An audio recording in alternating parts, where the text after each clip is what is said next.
നമ്മളെ അഭിസംബോധന ചെയ്ത് സംസാരിക്കാനായിട്ട് ലളിതകലാ അക്കാദമി ചെയർമാൻ മുരളി ചേരോത്തിനെ ഞാൻ സദയം ക്ഷണിക്കുന്നു.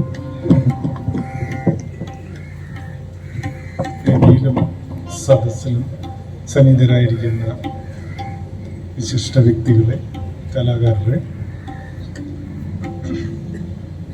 ഇന്ന് ഇതൊരു ചരിത്ര മുഹൂർത്തമായിട്ടാണ് ഞാൻ കാണുന്നത്.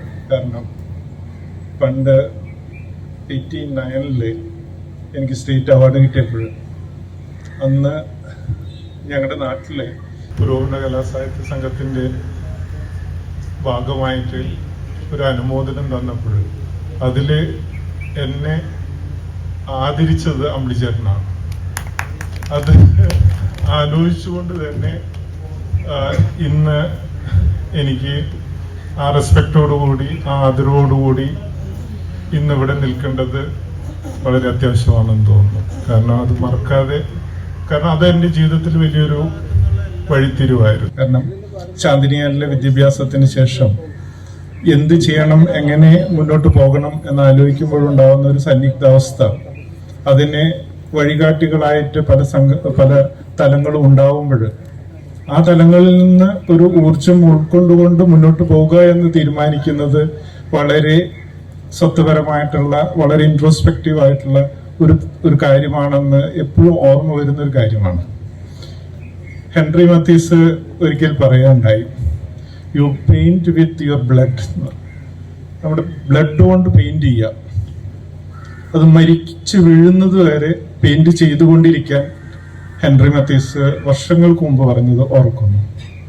ഇന്നിവിടെ ഇത്തരം ഒരു ബോഡി ഓഫ് വർക്ക് നമ്മൾ കാണുമ്പോൾ, അതും പ്രത്യേകിച്ചും എല്ലാ രീതിയിലുള്ള മേഖലകളും മീഡിയവും എക്സ്പ്ലോർ ചെയ്ത് ഒരു ആർട്ടിസ്റ്റ് എന്ന രീതിയിൽ തൻ്റെ നിലനിൽപ്പ് ഈ മീഡിയത്തിനും സ്കില്ലിനും അതിൻ്റെ ഒരു എന്താ പറയുക നോളജിനും അപ്പുറത്താണെന്ന് കൃത്യമായിട്ട് കളറിലൂടെയും വർണ്ണങ്ങളിലൂടെയും എഴുതി വെച്ചിരിക്കുന്നത് നമുക്ക് കാണാൻ കഴിയും. പ്രത്യേകിച്ചും ഏത് മേഖലയിൽ പെട്ട ഒരു കൃതിയാണെങ്കിലും അല്ലെങ്കിൽ ഒരു വർക്കാണെങ്കിലും, ഇന്നിപ്പോൾ കലയെക്കുറിച്ച് നമ്മൾ ചിന്തിക്കുമ്പോൾ പല മേഖലകളും പുതിയതായി കടന്നു വന്നിട്ടുള്ളതും പല കലാകാരന്മാരും വളരെ എക്സ്പെരിമെന്റലായിട്ട് വർക്ക് ചെയ്യുകയും പല തലങ്ങളും സാഹിത്യത്തിനും സിനിമയ്ക്കും നാടകത്തിനും സമാന്തരമായിട്ട് പോകുന്നതും അല്ലെങ്കിൽ ഇതിനെല്ലാം തന്നെ ക്രോഡീകരിച്ചു പോകുന്നതുമായിട്ടുള്ള മേഖലകളൊക്കെ തന്നെ ഉൾത്തിരിച്ചിട്ടുണ്ടെങ്കിലും കലയുടെ ആ ഒരു പ്യൂരിറ്റി എന്ന് പറയുന്നത്, കല എന്ന് പറയുന്നത് അതിൻ്റെ ഒരു വളരെ വളരെ അടിസ്ഥാനമായിട്ടുള്ള തത്വങ്ങളിൽ ഊന്നിക്കൊണ്ട് ആരെങ്കിലും വർക്ക് ചെയ്തു പോകുന്നുണ്ടെങ്കിൽ അത് അമ്പിളിച്ചേട്ടൻ്റെ ആ കലകളിൽ അല്ലെങ്കിൽ വർക്കുകളിൽ പ്രകടമായി തന്നെ കാണാൻ കഴിയും. കാരണം ഇന്ന് നമ്മൾ വ്യാകരണമില്ല അല്ലെങ്കിൽ വളരെ എക്സ്പെരിമെന്റൽ ആയിട്ട് വർക്കുകൾ കാണുക എന്ന് പറയുന്നതൊക്കെ തന്നെ അതിൻ്റെ സമകാലീനത വിളിച്ചോതാൻ മാത്രമായിട്ട് ഒതുങ്ങി നിൽക്കുന്ന ഒരു സമയം കൂടിയാണ്.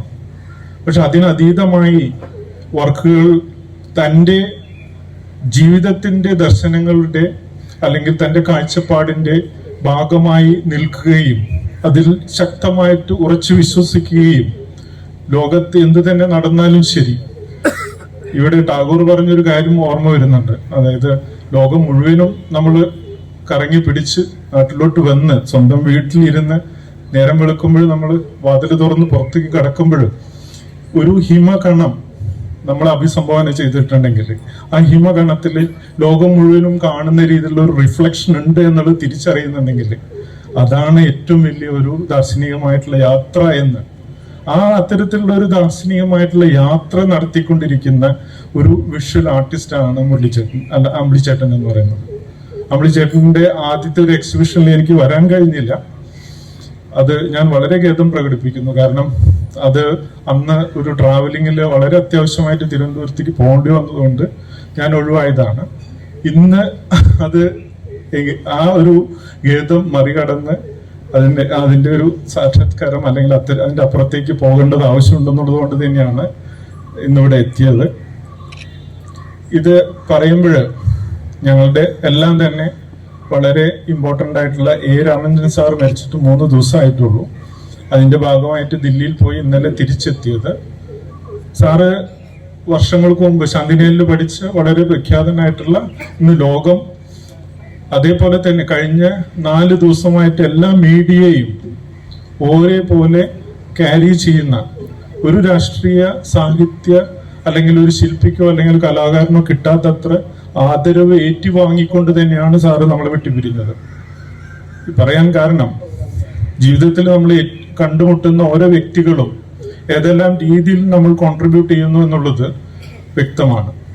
സാറിനെ 1987 ശാന്തിനിയലിൽ വെച്ച് കണ്ടപ്പോഴും അതിനുശേഷവും എപ്പോഴും ചോദിക്കുന്ന വളരെ ഹ്യൂമറസ് ആയിട്ട് ചോദിക്കുന്ന ഒരു കാര്യം, എന്താണ് അടുത്ത കാര്യം അല്ലെങ്കിൽ എങ്ങനെയാണ് അടുത്തത് എന്ന് ചോദിക്കും.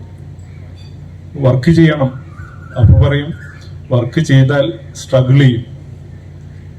അപ്പൊ ഈ അടുത്ത ദിവസം, അതായത് ഒരു മാസം മുമ്പ്, ഒരു 2 ആഴ്ച മുമ്പ് മരിക്കുന്നതിന് മുമ്പ് ദില്ലിയിൽ വെച്ച് കണ്ടപ്പോൾ എന്തായി എന്ന് എന്നോട് വീണ്ടും ചോദിച്ചു. പിന്നെ ഇങ്ങനെ വർക്ക് ചെയ്തുകൊണ്ടിരിക്കുന്നു എന്ന് പറഞ്ഞപ്പോൾ ഇപ്പൊ മനസ്സിലായില്ലേ ജീവിതം എന്താണെന്നുള്ളത്.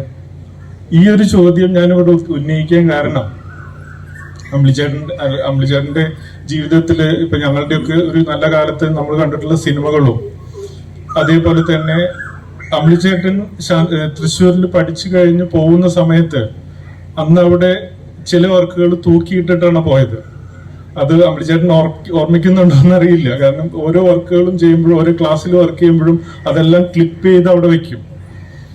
ആ ക്ലിപ്പ് ചെയ്ത് വെച്ചാലേ അമ്പിളിച്ചേട്ടന്റെ അനിയൻ അന്ന് അവിടെ പഠിച്ചിരുന്നപ്പോൾ അങ്ങേര് പറഞ്ഞൊരു കാര്യമുണ്ട്, ഇത് എന്റെ ഏട്ടന്റെ വർക്കാണെന്ന് പറഞ്ഞിട്ട് ഒരു സ്റ്റഡി കാണിച്ചു തരികയുണ്ടായി. ഞാൻ ഇതെല്ലാം പറയുന്നത് വെച്ച് കഴിഞ്ഞാൽ ജീവിതത്തിൽ നമ്മൾ കണ്ടുമുട്ടുന്ന ഓരോ വ്യക്തിത്വങ്ങളും എന്തൊക്കെയോ എവിടെയൊക്കെ അവശേഷിപ്പുകൾ ഒരുക്കി വെച്ച് നമ്മുടെ മുന്നിലൂടെ കടന്ന് ആ ജീവിതം കാണിച്ചു തരുമ്പോൾ അത് കാണാനുള്ള ഒരു നല്ല മനസ്സ്, ഒരു സെൻ ബുദ്ധിസ്റ്റിനെ പോലെ നമുക്ക് ഉണ്ടാവുക, അല്ലെങ്കിൽ അതിലൂടെ മുന്നോട്ട് പോകാൻ കഴിയുക, ഊർജം സംഭരിച്ച് മുന്നോട്ട് പോകാൻ കഴിയുന്ന ഒരു അവസ്ഥ നമുക്കുണ്ടാവുക, അതെല്ലാം വളരെ വ്യക്തമായിട്ട് മനസ്സിലാക്കി തരുന്ന ഒരു തലം കൂടി ഇതിനുണ്ട്.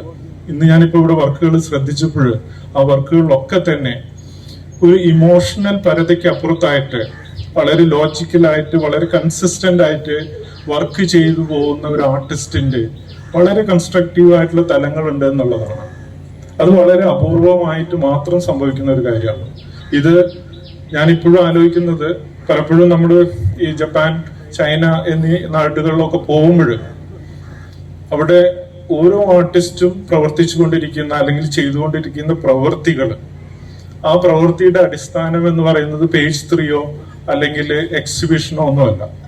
അവരെ നയിക്കുന്ന ഒരു ദാർശനികമായിട്ടുള്ള സെൻ ബുദ്ധിസം ആവട്ടെ അല്ലെങ്കിൽ വേറെ എന്ത് തന്നെ ആവട്ടെ, അത്തരത്തിലുള്ള ഒരു ജീവിതം വീക്ഷണം ഉള്ളത് കൊണ്ട് മാത്രം കൺസിസ്റ്റന്റ് ആയിട്ട് വർക്ക് ചെയ്തു പോകാൻ അവർക്ക് കഴിയുന്നുണ്ട്.